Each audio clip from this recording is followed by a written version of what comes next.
Hi, this is Rachel Lopez from the Hindustan Times. Now, paintmakers have been saying that because of the pandemic and all the supply chain disruptions, they are running out of the raw ingredients to manufacture the color blue, which means for the next few seasons, the next few cycles, you won't be able to see very many blue items, or if you do see them, they'll cost a lot more.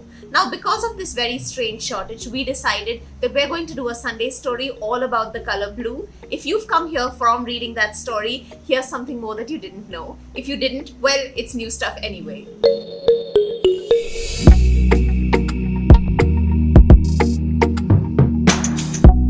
Okay, I'm going to break this to you gently. The sky is not blue. What do you mean, right? I mean, when you look up at the sky, it's blue. When it's reflected in water, it looks blue. But the sky is not blue. The sky is air, and there is no blue pigment in the air that makes you think that it is blue.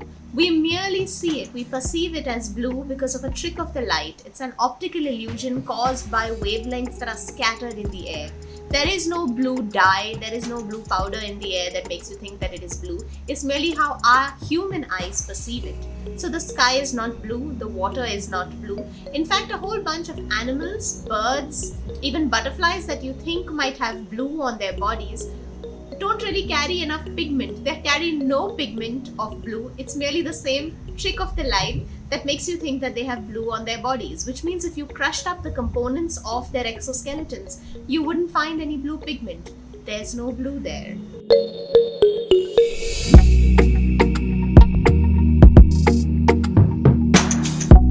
There is plenty of man-made blue in history. Because we couldn't find blue in the natural world, man has been on a quest for centuries to synthesize and create a beautiful man-made blue to mimic the blue that he saw in nature. And we've been using synthetic blue since the time of ancient Egypt. In fact, even in the Indus Valley civilization, in all the Harappan artifacts that we found, the bottom of a lot of pots have blue pigment, which means that ancient Indians at some point were synthesizing blue for something. Now, why would you use blue? It doesn't serve any greater purpose apart from cosmetics or decoration. So the theory is that we were probably painting things or dyeing fabrics with blue, and India has had blue for quite a long time.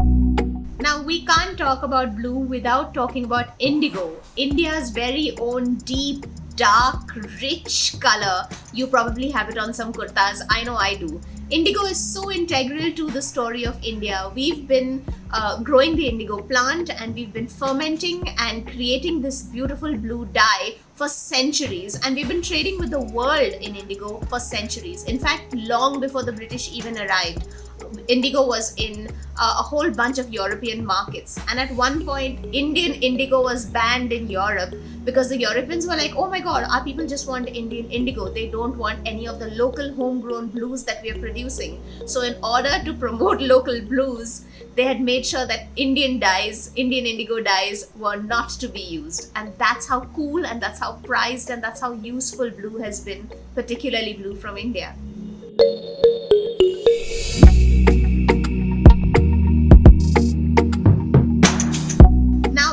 One kind of blue has been more expensive than gold in history. I'm talking about ultramarine. This rich, almost shiny, very blue, a little bit like my eyeliner.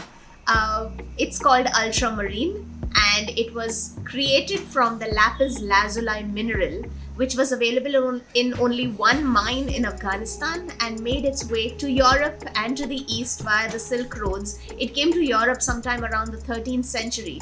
And once they saw this blue, it was just so royal, expensive looking. It was expensive to create, it was expensive to source, to find, and it yielded such a rich color that of course painters decided, okay, we're only going to use it for the creme de la creme in our paintings, which meant divinity, particularly the Mother Mary, and a lot of aristocrats. So if you see blue in paintings from that period, you know that the person is important because they were worthy enough to use such an expensive color.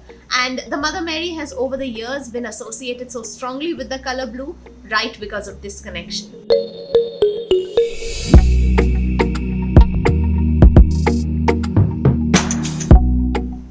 There is another India connection to the story of blue.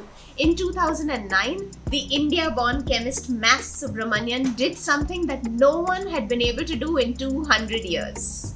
He is a chemist at the University of Oregon in the United States and was working on something completely different when he opened his ovens at the lab and found that the chemicals that he'd been heating up yielded, instead of black and brown, a brilliant blue color. And he looked at it and right away knew that no such blue had been synthesized by man ever.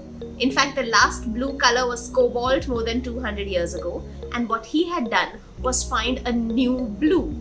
Now, this is exciting enough in itself, but Mas Subramanian has found that this blue is like no other. Not only is it a beautiful, brilliant blue, it's also a blue that reflects heat very beautifully, which means that if you paint your house or your car in blue, it's going to reflect heat better and stay cooler.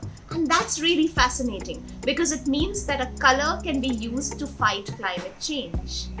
Now, Mas Subramanian has done a whole bunch of other colors based on the same principle, and we hope that we get to see them soon, because it's bad enough that we're living without blue in the short term, but we really need to find other ways to fight climate change, and perhaps color is the solution we were all looking for. And all the blues that we live with so well, if they can double up and do other duties, I'm on board with that.